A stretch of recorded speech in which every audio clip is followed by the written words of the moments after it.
ዴብ ሮዛን ከቤት አስወጥቷታል። እያስወጣትም በራሷ ሴራ ነበረ። ዴብ ቤት እንድትወጣ እያደረጋት በር ጥግ ሁና ስልክ ስታወራ እያንዳንዷን ነገር አዳምጧት ስለነበር ወደ በሩን ከፍቶ ሲገባ እሷም ደንግጣ ነበረ። እናም ወደ ውስጥ ሲገባ እንዳየችው ትደነግጥና እሷም ለማንኛውም ችግር የለውም እንደፈለግሽ መሆን ትችያለሽ በማለት ወደ ውስጥ ይገባል። ከዛም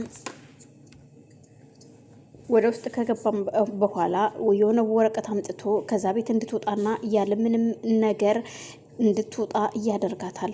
እጅግ ደንግጣ ነበር። በሰዓቱ እውነት አልመሰላትም። እሷም ከቤት ወጥታ ትሄዳለች። ወረቀቱን ሲሰጣት እየሮጠች እየተከነከነች ነበር ወጥታ የሄደችው። ያንን ነገር ማመን አቅቷታል። እናቷ ሆስፒታል ሁነው የእሷን መምጣት ይጠባበቃሉ። ግን እናት ወደዛ መምጣት አልቻሉም። እናቷ ጋር መሄድ አልቻለችም። ምክንያቱም እንደፈለገች የምትወጣ የምትገባበት ቤት የላትም። እናቷ የምትኖርበትን ቤት የሔዋን ስለሆነ ወደ ሔዋን ስም ዙሯል።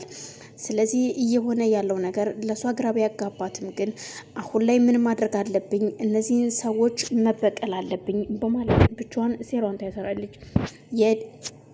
የሮዛ እናት ስልክ ደውለው የመድኃኒት መግዣ እንኳን ስላልነበራቸው ሆስፒታል ውስጥ ሆነው ይደውሉና እባክህ ልጄ ምንም ነገር የለኝም የምቀምሰውም ሆነ መድኃኒት የምወጥበት ነገር የለም ስትለው እሱ ግን አልጨከንም ነበር። ምንም ችግር የለውም ማዘር እከፍልልዎታለሁ እርስዎ ታከሙ ይላቸውና የሚፈልጉትን ነገር ያደርግላቸዋል። ይህን ሁሉ ነገር ሮዛ አታውቅም። ቆይ ምን እየተካሄደ ነው ያለው በማለት ደጋግሞ ስልኳን ቢሞክሩላትም ስልኳን አላነሳችሁም። እናም በአጋጣሚ ሔዋን ሄዳ ስለነበር ከሄደችበት በሆነ ችግር አጋጣሚ ትመለሳለች። ስትመለስ ሁሉም እሷን ሲያይ ይደናገጣሉ።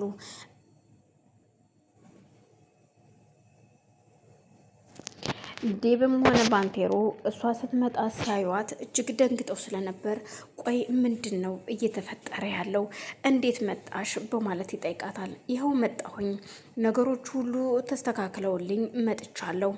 ለማንኛውም እኔ አሁን ደህና ነኝ፣ ነገሮች ይዘገያሉ እንጂ መስተካከላቸው አይቀርም በማለት ስለዚህ እኔው ምንም ማድረግ አለብኝ በማለት እሷም ግራ ተጋብታ ስለነበረ ቆይ እሻውን ምንድን ነው የማደርገው ስትል ስትጠይቃቸው ቆይ አልገባኝም፣ እኔ ምንም እየገባኝ አይደለም፣ እባካችሁ ልትነግሩኝ ትችላላችሁ ወይ በማለት ስትጠይቅ አይ ምንም ችግር የለም፣ ግን ደግሞ ለጊዜው ነገሮች ሁሉ ከዚህ ሲሄድ ቀጥታ አየር መንገዱ ስላልተመቻቸው ወደ ሌላ ሀገር እንድበር ቀይረውኝ ነበረ። እናም እዛም ሲሄድ እሺ ብዬ እዛ ሲሄድ ደግሞ እዛም ያልሆነ ነገር ተፈጥሮ አገኘውኝ። እናም ከዛ አየር መንገድ ነው ወደዚህ ተመልሼ እንደገና እየመጣሁት። እናም ልጅሽ እሺ ታዲያ ሲላት ዴብ ልጃችንን በል እንጂ ልጄ እኮ የኔ ብቻ ሳይሆን እያንተ ጭምር ነው ዴብ።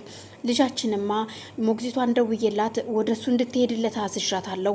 እሷም እሺ ብላኝ ሞግዚቷ ወደ ልጄ ሄዳለች። እና ደግሞ ብታይ እንዴት ደስ እንደሚል እኮ በማለት የእውነት ዴብ ግን በመመለሴ አንተን በማየቴ በጣም ደስ ብሎኛል እና ምን ማድረግ እንዳለብኝ አላቅም፣ ግን አሁን ግራ ገብቶኛል በማለት ባንቴሮ በጣም ደስ ብሎት ግን ደግሞ እንደሄድሽ በቀረሽ ነበር በማለት ጀምሯል። ወደ ሉሊት ክፍል ይሄዳል። ሉሊት እናቷን ስልክ እያወራች ነበረ። እናቷም ደህና ቦታ እንደሆነችና ደህና እንደሆነች ስትነግራት ማየኔም ደህና ነኝ፣ ገንዘብ ያስፈልግሻል ወይ የሚል ጥያቄ ሲያነሱላት እናቴ ምንም ችግር የለውም፣ እኔ ገንዘብ ካስፈለገኝ ልጆች ስለማስጠና ከዛም መቀበል እችላለሁ እና ምንም እንዳታስቢ እናቴ ስትል ትጠይቃታለች። እሺ በቃ ችግር የለውም እንግዳውስ እና እናቴ አይዞሽ በቃ ደውልልሻለሁ በማለት ስልኩን ትዘጋዋለች። እሺ ምክንያቱም ባንቴሮ በር ላይ ቆሞ ስለነበረ ባንቴሮም ልውጣልሽ እንዴ የምታወሪው ነገር ካለ ሲላት አይ በፍጹም ጨርሻለሁ በማለት እሷም ስልኩን ትዘጋዋለች። እናም ቁጭ ብለው ቆይ ምን ሆነህ ነው ስትል ስትጠይቀው ምንም አልሆንኩም፣ የሔዋን መመለስ እኔን ግራ ጋብቶኛል፣ ሔዋን ባትመለስ ይሽል ነበረ ለምን ብላ ስጠይቀው ምክንያቱም እኔ እሷን በጣም ወዳታለሁ፣ አፈቅራታለሁ፣ እሷ የምትወድህ ይመስልሃል ወይ የሚል ጥያቄ ስታቀርብለት እንደማትወደኝ አውቃለሁኝ፣ ግን ደግሞ ይውልህ ብዙ ነገር አለ፣ ይኸውልሽ የምትወደው እሷ ዴብን እንጂ እኔን አትወደኝም። ስለዚህ ምንም አማራጭ የለኝም። እሷ የዴብ ናት፣ የኔ አይደለችም።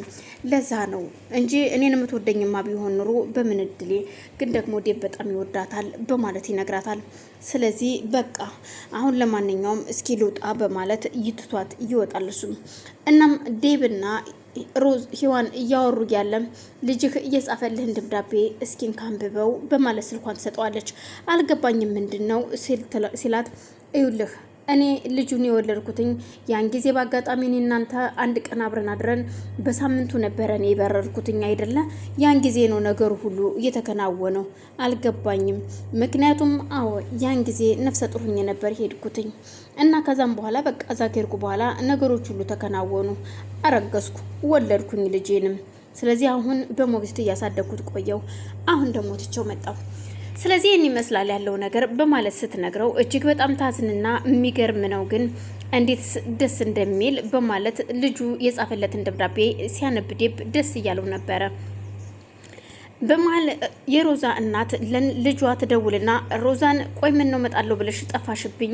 ምን ነው እያየውሽ ልጄ የውሃ ሽታ ሆነሽ ቀረሽ ስትላት፣ እናቴ ባክሽን ስሜታዊ ሆነሽ እንዳትናገሪኝ፣ ስልክ ስደውልልሽ ስልክሽ አይሰራም በማለት አዎ ስልኬ አይሰራም፣ ስልኬን ሌባ ወስዶታል፣ አሁንም ዝም ብላ ስልክ ነው ያስኳት ስትላት፣ እኔማ ይሄው ዴብ እግዚአብሔር ይስጠው ለነፍስ የደረሰልኝ አንቺን አሁን ልጄ ብዬ አወራ ይሆን በማለት ትርክቷን ስትቀጥል፣ ምን ዴብ ዴብ ትያለሽ? ዴብ ከፈለልሽ? አዎ ከፍሎልኛል።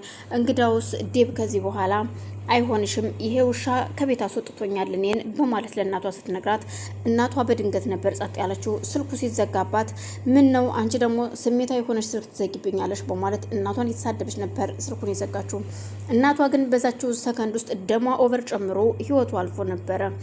እናም ስልኩን ከዘጋች በኋላ እሷም ወደ እናቷ ጋር ወደ መንገድ እየሄደች እያለ አሁንም ስልክ ይደወላታል።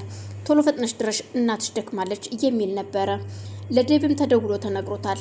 የሮዛ እናት እንደደከመችና እንዳረፈች ሁሉ ነገር ሲነገረው እጅግ